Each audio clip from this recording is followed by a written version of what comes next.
काकोरी कांड भी अगर आप लोग देखें पढ़ें तो उसके बारे में जानेंगे कि हमें किस तरह से आज़ादी मिली थी, कितनी मुश्किलों से हमारे शहीदों ने अपनी जान गंवाकर ये दिन आज हमें दिया कि हम यहाँ खड़े होकर बोल सकें। हमें बोलने का भी हक नहीं था, हमें कहीं जाने आने का हक नहीं था, हमारे ऊपर इस तरह से शासन किया जा रहा था, गुलामी हमने एक्सेप्ट कर ली। 200 साल राज्य किया गया है हम पर अंग्रेज़ों द्वारा, हमने उससे आज़ादी ली। हम हर एक का कंट्रीब्यूशन इक्वल मानते हैं, जो हाईलाइटेड थे नहीं थे, चाहे वो मोहनदास करमचंद गांधी हो, चाहे भगत सिंह हो, चाहे लड़कियां हो, लड़कियां भी बहुत सारी शहीद हुई थी। तो मैं बस यही कहूँगी, आप लोग इस आज़ादी को सिर्फ एक तरह से ले लें कि हम आज़ाद हो गए, इसको पढ़ें कि हम किस तरह से आज़ाद हुए थे, और हमें अपनी सोच में भी आज़ाद होना ज़रूरी है। और एक देश की तरक्की महिलाओं से दिखती है, महिलाओं की प्रगति से दिखती है, उनकी एजुकेशन से दिखती है, उनकी पोजीशन से दिखती है। तो अपने घर की बेटियों को, बहनों को पढ़ने दें, आगे बढ़ने दें और उन्हें बनने दें।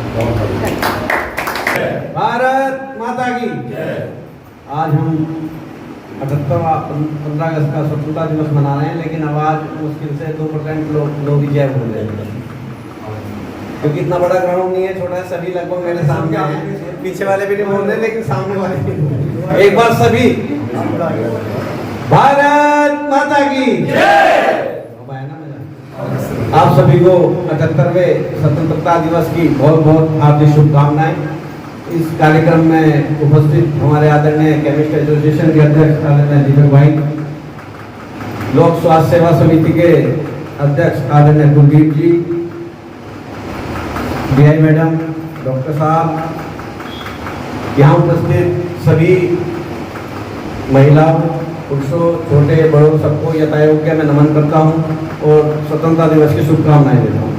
सभी ने विषय रखा, मेन विषय पहले तो हम छोटे थे जब किताबों में काफ़ी, लेकिन आजकल की किताबों में तो वो इतिहास की ये वाली चीज़ें काफ़ी समय से बंद हो गई हैं। लेकिन हम लोगों को भी अपने बच्चों को बताना चाहिए कि हमें आज़ादी कैसे मिली। स्वतंत्रता दिवस मनाने का मकसद यही है कि हम उन्हें याद दिलाते रहें। जैसे कुछ लोग कहते हैं ना कि बच्चों को पैसे की, हमारे गुरु जी कहते हैं, सही बात बताऊँ, केमिस्ट्री के सर थे मित्तल जी, कि जिस बच्चे ने अपने पापा की तिजोरी देख ली वो पढ़ नहीं सकता। तो इसीलिए अगर हम उन्हें ये चीज़ याद दिलाते रहेंगे कि हम गुलाम क्यों हुए थे और स्वतंत्रता कैसे मिली, तो उनके अंदर देशभक्ति का जज्बा बना रहेगा। ये हम सब लोगों को, हमारी माताएं बैठी हैं, इनको भी अपने बच्चों को, यह जिम्मेदारी हम सबकी भी है कि ये चीज़ें सिखाते रहना चाहिए। आप पाकिस्तान का देख लो, बांग्लादेश का देख लो, जहाँ जहाँ जिसकी संस्कृति का ह्रास हुआ है वहाँ उस देश का बंटाधार हुआ है। अगर हमारे देश में भी संस्कृति का ह्रास हो रहा है धीरे धीरे, इतनी तेजी से नहीं, धीरे धीरे हो, तो हमारा देश भी बर्बाद हो जाएगा इस देश की तरफ। आप ये मानो, बांग्लादेश को जिसने आज़ाद कराया, जो उसका संस्थापक था, उसकी मूर्ति का कितना बुरे तरीके से उन्होंने हाल किया, सिर्फ चंद राजनीतिक लोगों के अपनी राजनीतिक सीधा करने के लिए। भारत में 140 करोड़ लोग हैं। अभी भारत पिछले साल जब यूक्रेन और सोवियत संघ का युद्ध शुरू हुआ, शामली में भी 2-3 मुस्लिम लड़कियां थी जो मेडिकल में थी, हिंदू थे, सिख थे, सभी थे वहाँ, लेकिन एकजुट होकर पूरे देश ने प्रदर्शन किया और भारत सरकार ने पूरे मनोयोग के साथ सुरक्षित उनको देश वापस लाया। तो हमको भी अपना धर्म छोड़कर हिंदू मुस्लिम सभी लोगों को इकट्ठे होकर बांग्लादेश में हो रहे अल्पसंख्यक हिंदुओं का, जैन बौद्ध अत्याचार के खिलाफ हम लोगों को एकजुट होना चाहिए।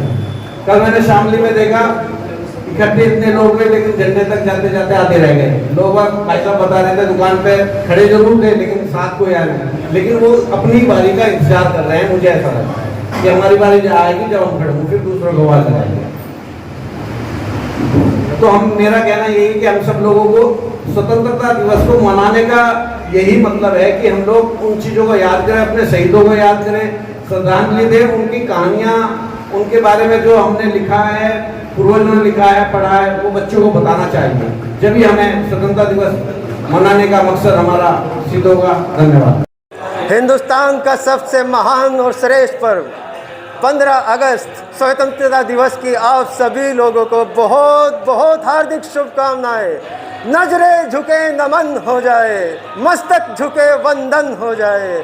ऐसी नजरें देना प्रभु, जब याद करूं मैं इस देश के उन महान शहीदों को जिन्होंने जानें गंवाई है अपनी इस देश के मान सम्मान के लिए, इस देश की प्रभुता और अखंडता को बरकरार रखने के लिए।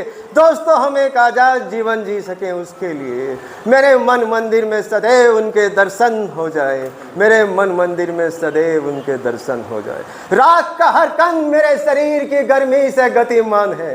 दोस्तों, मैं वो पागल हूँ जो जेल में भी आज़ाद है, जो जेल में भी आज़ाद है। मेरे जज्बातों से इस कदर वाकिफ़ है मेरी कलम।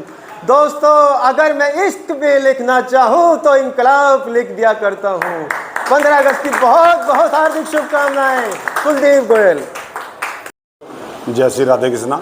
मैं संजय कुमार त्यागी, महामंत्री लोक स्वास्थ्य सेवा समिति की ओर से 78वें स्वतंत्रता दिवस की सभी देशवासियों को बहुत बहुत शुभकामनाएं देता हूं और ये कामना करता हूं भारतवर्ष में रहने वाले हर नागरिक ऐसा ही मन मस्त रहे और खुशी मनाता रहे।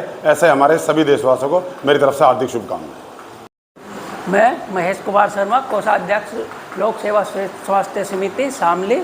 आज हम 15 अगस्त का पर्व मना रहे हैं और इस उपलक्ष्य में हमारे जो संस्था द्वारा प्रति माह दूसरे रविवार को कैंप लगाया जाता है नेत्र प्रशिक्षण का। उसके लिए आज फिर ये लगाया गया है 15 अगस्त पे, और इसमें चश्मों का भी वितरण किया जाएगा।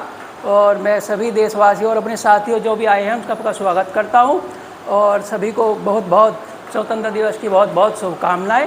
देश हमारा ऐसे ही प्रगति करता रहे और मोदी जी के नेतृत्व में ऐसे ही हमारी सब चलता रहे। जय हिंद, जय भारत। इस देश की प्रभुता और अखंडता को बरकरार रखने के लिए दोस्तों हम एक आजाद जीवन जी सके।